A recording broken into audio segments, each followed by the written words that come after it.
is out in Limpopo for us. Good morning to you, Thulas. It's certainly not every week or even every month that the streets of Limpopo have protesters on them. Give us a sense of how much of this protest action has caused a bit of a disruption to that town. Well, Kathy, as you come to us, the marchers are starting their move from the place known as SABC Park in the center of Polokwane and making their way, they'll snake their way through the streets of Polokwane and make their way to the provincial treasury. You are absolutely right. The dynamics have changed somewhat because according to the DA, they had invited all parties that are represented in the provincial legislature, and according to the DA Solimalatsi, they got confirmation from all those parties that they would be taking part. But I can tell you that I spoke to the EFF leadership in the province, and they were telling me that they are absolutely not taking part in today's march because of logistical challenges that they were not happy with in as far as the arrangement of this march is concerned.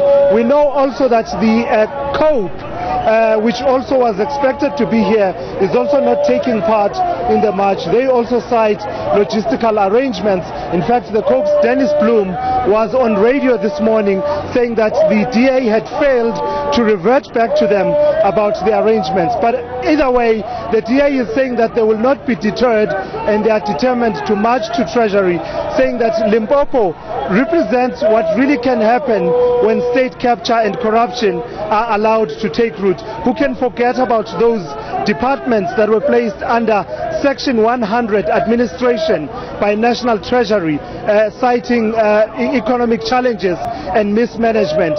And even as we speak now, Kathy, we're sitting with a province that has had challenges securing clean audits from the Auditor General. So these are some of the issues that the DA says they want to highlight with today's march. Thulas, despite those challenges, Limpopo remains a stronghold of the ANC. How difficult a job will it be for the opposition, especially to get people out in the streets today? Absolutely, Kathy. Limpopo does continue to be an ANC stronghold, albeit the grip is somewhat weakened, as you saw in the local government elections, the outcome last year. But the ANC continues to have significant support in Limpopo. It's also, of course, the home province of Julius Malema, and you'll remember last year how excited he was at the outcome where they won a couple of wards in Polokwane local municipality, including his own ward, which was also a big tussle in as far as who was going to secure that.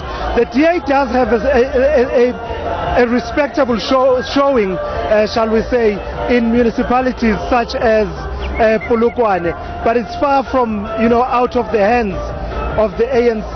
So there are all those dynamics that do come into play when you consider what will turn out today. But so far I can tell you, it is really, as I ask my cameraman to just pan around and show you, it is largely a DA crowd that is out here. Last week we saw a wave of EFF supporters at the union buildings. Well, this could be said to be somewhat of a ripple of DA supporters. And let's talk about the decision also by the DA to have its leader, Simelane, come and lead that protest. Is he still going to be at the forefront today? And in terms of strategy, what do you think is behind it?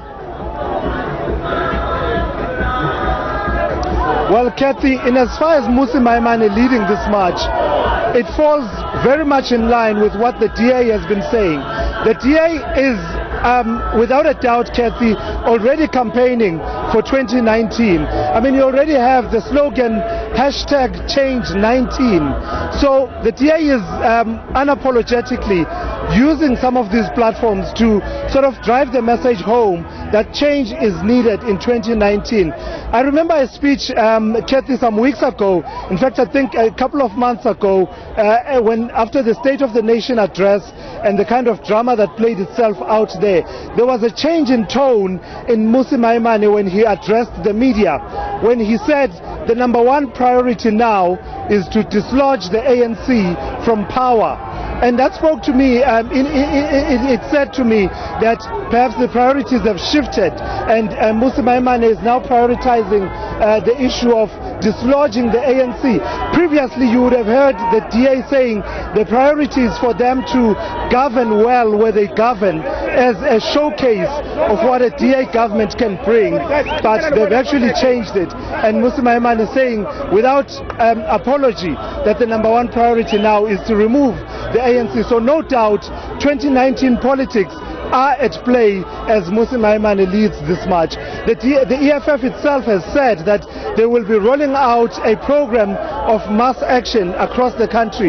In fact, when I was speaking to the provincial leader of the EFF, Josie Putane, earlier on, telling me that they are not taking part in this march, but they will be organizing their own marches, including on the streets of Polokwane.